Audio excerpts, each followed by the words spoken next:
هبي أنصار الهدى. کہ سمجھے نہیں، جانا نہیں، یہی اگر جان لیں تو سارے عالم میں پھرتے پھریں گے.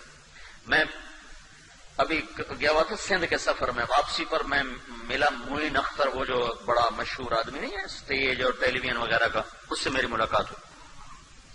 تو وہ مجھے اپنی کارگزاری سنانے لگا. اب ماشاءاللہ 5 وقت نماز پڑھتا ہے اور تبلیغ میں تھوڑا تھوڑا وقت لگا رہا ہے. وہ مجھے اپنی کہانی خود سنانے لگا کہ میرے پاس تبلیغ والے آتے تھے تو میں ان کو نا قریب ہی نہیں لگنے دیتا تھا اور ان کو بھگا دیتا تھا. باہر سے ہی کہلوا دے، اندر سے کہلوا دیتا بھائی کوئی نہیں، ریکارڈنگ پہ گئے، شوٹنگ پہ گئے، وہ تو میں اندر تھا.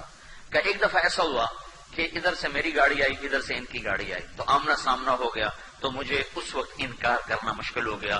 میں نے کہا جن کو ایسا سبق سکھاؤں گا پھر کبھی لوٹ کے میرے پاس نہیں آئیں گے.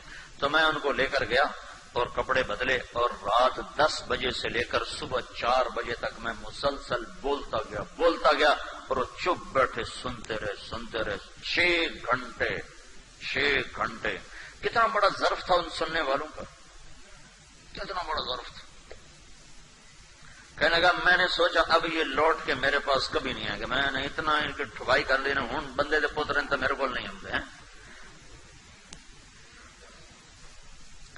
کہنے گئے میری عادت ہے کہ میں قرآن پڑھتا ہوں، 1 سطر پڑھوں، 2 سطر پڑھتا ہوں، 3، لیکن جب میں قرآن پڑھتا ہوں تو اس طرح پڑھتا ہوں کمرہ بند ہوتا ہے اور میرے کمرے میں کوئی داخل نہیں ہو سکتا، اور میں بالکل پوری تھما تن گوش ہو کر اور متوجہ ہو کر میں قرآن پڑھتا ہوں.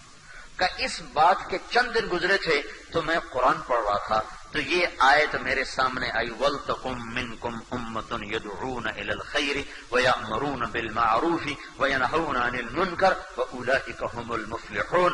تم میں ایک جماعت ایسی ہونی چاہیے جو بھلائیوں کی دعوت دے، برائیوں سے روکے، اور یہی لوگ کامیاب ہیں.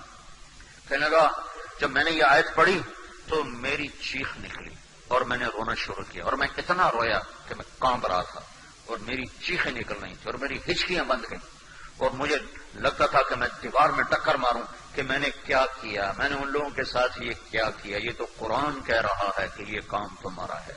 تو کہا میں باہر نکلا، اس کا ملازم غلام نبی، اس نے کہا غلام نبی ہوگا، تو میں نے اس سے کہا غلام نبی مجھے وہ بندے پیدا کر کے دو جہاں سے بھی پیدا کرنے ہیں. وہ کہے سرکار مجھے کیا پتا کون تھے کہاں سے آئے. کہا میں بے قرار پھر یہ اللہ کا فضل ہے، تبلیغ والے چھوڑتے تو ہیں نہیں. کہ چند دن گزرے تو وہ خود ہی آ گئے. کہا یہ یہاں سے گزر رہے تھے، ہم نے کہا آپ کو ملتے جائیں. میں نے کہا میں تو تمہارے انتظار میں تھا اور میری بھول تھی، مجھے تو پتہ ہی نہیں تھا کہ میرا اللہ مجھے کہہ رہا ہے کہ اللہ کا پیغام لوگوں تک پہنچاؤ، میں تمہارے ساتھ ہوں.